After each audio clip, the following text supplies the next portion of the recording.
A récemment dépassé les grands constructeurs américains en capitalisation boursière, mais plusieurs événements cette semaine viennent ternir les espoirs des investisseurs. On écoute l'analyse de Grégory Volokin, le président de Mescat Financial Services à New York.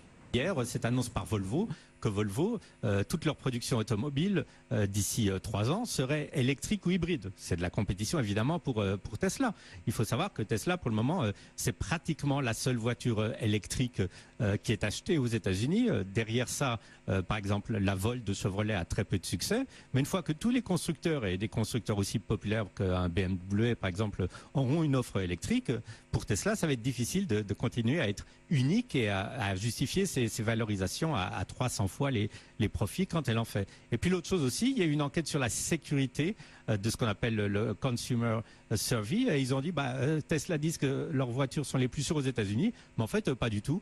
Il y a des voitures plus sûres que les Tesla, et ils citent, par exemple, justement, des voitures de General Motors ou Honda, etc. Donc, je dirais que s'il fallait trouver une raison pour vendre le titre, la valorisation, il y a très longtemps qu'on sait qu'elle est très très élevée, mais si en même temps Tesla perd sa position unique au niveau du marché des voitures électriques et n'est pas non plus la voiture la plus sûre que l'on pouvait imaginer, ça laisse quand même pas mal de doutes pour des investisseurs là qui avaient fait des très gros profits ces dernières années. Grégory Volokin à New York, donc Tesla sous pression à Wall Street, le titre au Nasdaq perd actuellement pratiquement 4,5%. Et puis toujours aux États-Unis, on a Amazon qui ne cesse de s'agrandir.